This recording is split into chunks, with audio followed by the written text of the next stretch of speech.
अपना शुभ नाम बताइए। मेरा नाम पीयूष कुमार उपाध्याय है। क्या कहना चाहेंगे, E20 पेट्रोल को लेकर लोग विरोध कर रहे हैं, क्या इससे कुछ प्रभाव पड़ रहा है? सरकार इस समय जो है जनता के जो है जेब पे डकैती डाल रही है।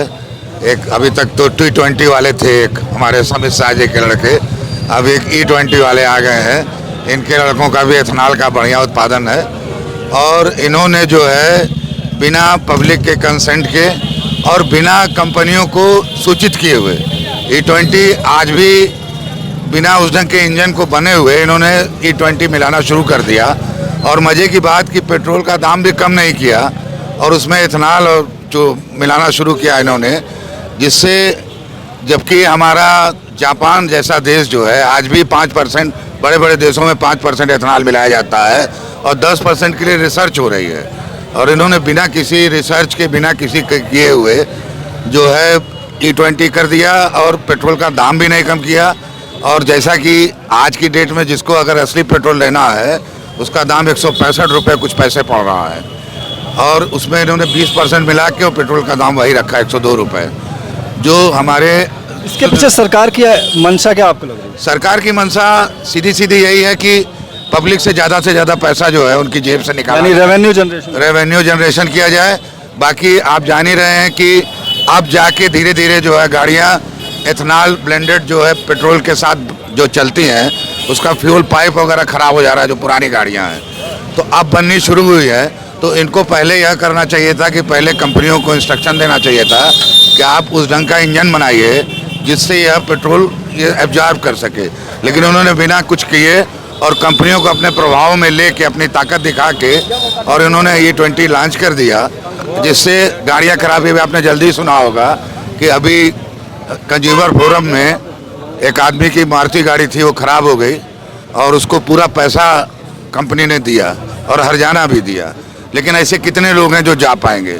और मैं अपना पर्सनल अनुभव बता रहा हूँ, जो मैं 500 रुपये का पेट्रोल डलवा के एक हफ्ते चलता था, आज स्थिति होगी कि चौथे पाँचवें दिन खत्म हो जा रहा है, जिसका सीधा सीधा इम्पैक्ट ये समझ में आ रहा है कि एवरेज काफ़ी कम हो रहा है। लेकिन गडकरी साहब का ये कहना है कि वो चाहते हैं कि सारी गाड़ियाँ EV हो जाएं। बिल्कुल, बहुत बढ़िया है, लेकिन पहले आप उसको बनाएंगे तो पहले आप उस लायक तो गाड़ी को बनाएं। पहले आप इथेनॉल को एब्जॉर्ब करने वाली गाड़ी तो बनाएं कि उस ढंग का उससे कोई फर्क न पड़े।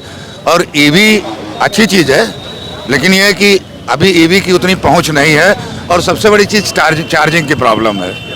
पहले आपको इंफ्रास्ट्रक्चर खड़ा करना पड़ेगा, पहले आपको EV के चार्जिंग स्टेशन, जैसे आपने CNG बनाया है तो CNG के पेट्रोल पंप अब धीरे धीरे मिलने लगे हैं। EV के साथ प्रॉब्लम क्या है कि एवरेज किसी का 300 है, किसी का 250 है, तो हमें लखनऊ भी अगर जाना होगा तो हम बीच में कहाँ रुकेंगे और कहाँ भरवाएंगे?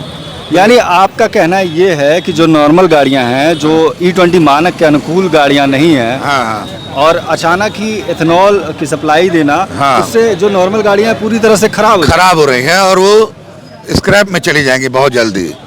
क्योंकि नई गाड़ियाँ अभी तो 25 के बाद अभी वो बनाना शुरू की हैं और कितने लोग हैं जिनके पास 25 के बाद गाड़ियाँ हैं? सबके पास तो पुरानी गाड़ियाँ पड़ी हुई हैं। यानी आपका कहना है कि सरकार को ये लागू करना चाहिए था, लेकिन उसके तो अनुसार व्यवस्था पहले ही बना लेनी। हाँ, पहले व्यवस्था बना लेनी चाहिए थी।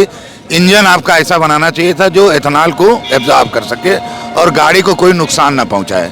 जैसे कि लोग, चूँकि अभी 4 व्हीलर में तो मैंने नहीं देखा है और लोगों की शिकायत आ रही है कि उसका फ्यूल पाइप और काफ़ी चीज़ें जो प्लास्टिक की हैं वो सीरे की वजह से ख़राब हो जा रही हैं। और ऐसा हमको तो खुद का अनुभव है कि काफ़ी एवरेज काफ़ी कम हो गया है।